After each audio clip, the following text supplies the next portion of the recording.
मेरा नाम अमित है। मुझे बॉम्बे में आज 4 साल हो गए। लेकिन एक बात मुझे कई सालों से खाई जा रही है, वो मैं आज बताना चाहता हूँ। कुछ 3 साल पहले की बात है। उस दिन मेरी दोस्त छवि लखनऊ से पहली बार बॉम्बे आ रही थी। हम एक ही स्कूल में पढ़ा करते थे। एक तरह से फैमिली फ्रेंड्स थे। मेरे और उसके पापा दोनों एक ही ऑफिस में काम किया करते थे। लेकिन हमारी कभी कुछ खास दोस्ती हुई ही नहीं। हम कभी एक दूसरे को शायद पसंद ही नहीं आए। पर अब वो बॉम्बे में पहली बार आ रही थी, तो पापा का स्ट्रिक्ट ऑर्डर था कि उसका ध्यान रखना है, उसको अपने फ्रेंड सर्कल से इंट्रोड्यूस कराना है, घर वर दिलाने में हेल्प करनी है, बस यही सब। इतना तो मैं कर ही सकता था और मैंने किया भी। छवि हमेशा से लोगों से बहुत ही जल्दी घुल मिल जाती थी। और अब उसका पहला वीकेंड आ गया था, तो मैंने भी उसे अपने फ्रेंड्स के घर एक पार्टी में इनवाइट कर लिया। पार्टी मुकुल के घर थी। मुकुल मेरा दोस्त, बहुत अच्छा दोस्त। जब मैं बॉम्बे आया था तो पहले 15 दिन मैं उसी के घर पे रुका था, क्योंकि मुझे 15 दिन लग गए थे बॉम्बे में घर ढूंढने में, एक अच्छा घर। मुकुल ने कभी मुझसे कुछ मांगा नहीं बदले में, बस अपने घर में रहने दिया, अपने भाई की तरह। मैंने 2-3 बार ही उसको बोला कि आधा रेंट ले ले मुझसे, पर उसने मना कर दिया, साफ मना कर दिया। वो 15 दिन मैं कभी नहीं भूल सकता। एक एहसान सा लगता है जो उसने मुझ पे किया था। छवि पार्टी में जाने के लिए बिल्कुल रेडी थी और मैंने उसे ठीक 10 बजे उसके पीजी से पिकअप कर लिया। हम शायद थोड़ा जल्दी पहुंच गए थे उस दिन पार्टी में, लेकिन इस बात का उसने पूरा का पूरा फायदा उठाया। उसने जाते ही काफी सारे नए दोस्त बना लिए, मुझसे भी ज्यादा। मुझे देख के अच्छा लगा कि जैसा पापा चाहते थे वैसा जल्दी हो गया। फिर मैंने उसे मुकुल से मिलाया और पूरी स्टोरी बताई कि कैसे मुकुल ने मुझे अपने घर में 15 दिन रहने दिया था, और कुछ ही टाइम में वो दोनों काफी अच्छे दोस्त बन गए। इतने अच्छे दोस्त कि छवि ने खुद मुकुल के लिए ड्रिंक बनाई और मेरे लिए नहीं। मैं अपने आप में अकेला फील करने ही लगा था कि इतनी देर में नीता आ गई। नीता मेरी दोस्त। नीता और मैं एक दूसरे को काफी पसंद किया करते थे, और फिर उसने मेरे लिए ड्रिंक बनाई। हम बातों में इतने ज्यादा बिजी हो गए थे कि मैंने देखा ही नहीं कि छवि ने थोड़ी ज्यादा पी ली है। शायद वो सबको दिखाना चाहती थी कि वो किसी छोटे शहर से नहीं, बल्कि वो भी वही सब करती है जो बाकी दिल्ली और बॉम्बे की लड़कियां करती हैं। लेकिन लोग समझ गए थे कि वो दिल्ली और बॉम्बे की नहीं थी। मुकुल ने उसे संभालने की कोशिश करी। वो उसके पास बैठा रहा, उसको पानी पिलाया, खाना खिलाया। मैंने पूछा उससे कि तुम ठीक तो हो ना?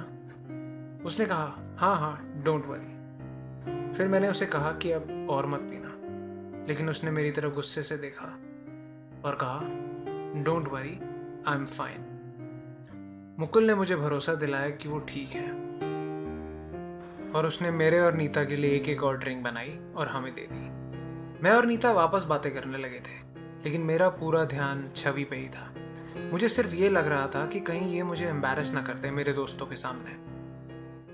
छवि ने फिर एक और ड्रिंक बनाई और मुकुल और उसके दोस्तों के साथ वो रूम में चली गई। रूम में और भी काफी लोग थे। वो दोनों एक कोने में जाके बैठ गए और बातें करने लगे। बातों ही बातों में 4 बज गए थे। नीता और मैंने कुछ खाया और थोड़ी देर में पार्टी खत्म हो गई थी। नीता के साथ साथ ऑलमोस्ट सभी लोग अपने अपने घर चले गए थे। छवि पूरी तरह से शराब के नशे में डूब चुकी थी। उसके लिए चलना भी मुश्किल हो गया था। मैंने छवि से पूछा कि घर चले? उसने कहा हाँ, चलो घर चलते हैं। और ये बोलते ही वो मेरे ऊपर गिर गई। मुकुल ने उसे उठाया और मुझे रिक्वेस्ट की कि तुम लोग आज रात को यहीं रुक जाओ। काफी लोग यहीं रुके हैं, कोई प्रॉब्लम वाली बात नहीं है।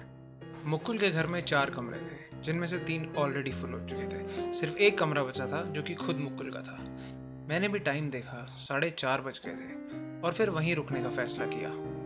मुकुल ने छवि का हाथ पकड़ा और उसको बेड तक ले गया। बेड पे पहले से ही एक लड़की सो रही थी। वो भी पूरी तरह से नशे में थी। मैं खुद पूरी तरह नशे में था।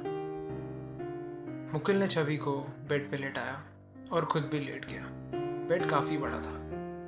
वो छवि और उस लड़की के बीच में सो गया। लेकिन मुकुल ने ज्यादा नहीं पी थी उस रात। मैं बेड के बिल्कुल कॉर्नर पे था और छवि मेरे साथ। पता ही नहीं चला कि कब मेरी भी आंख लग गई और मैं सो गया। सोते सोते अचानक मुझे किसी की टांग लगी। मैंने आंखें खोली। मैंने दूसरी तरफ करवट ली हुई थी, खिड़की की तरफ। मैंने महसूस किया कि मेरे पीछे कोई हिल रहा है और अपने आप को छुड़ाने की कोशिश कर रहा है। मैं पलट के देखना चाहता था, पर मुझे लगा कि शायद छवि जो भी कर रही है अपनी मर्जी से कर रही है। मैं आवाज़ें सुनता रहा करीब 5 मिनट तक। मैं सोचने लगा कि कहीं मुकुल उसके साथ ज़बरदस्ती तो नहीं कर रहा है। धीरे धीरे आवाज़ें और तेज़ होने लगी और ऐसे लगा कि छवि का मुंह मुकुल ने बंद किया हुआ है अपने हाथों से और छवि मना कर रही है। मैंने जैसे ही हिम्मत करी पलट के देखने की, सब आवाज़ें एकदम से बंद हो गई। मेरे सोचने की क्षमता खत्म हो गई थी। मैं डर गया था, बस सोचता रहा कि क्या होते हुए देखा है मैंने अभी। फिर करीब आधे घंटे बाद अचानक छवि बेड से उठी और मैंने उसके सिसकने की आवाज़ें सुनी। वो बेड से उठ के सीधा किचन में गई, पानी पिया सिसकते सिसकते।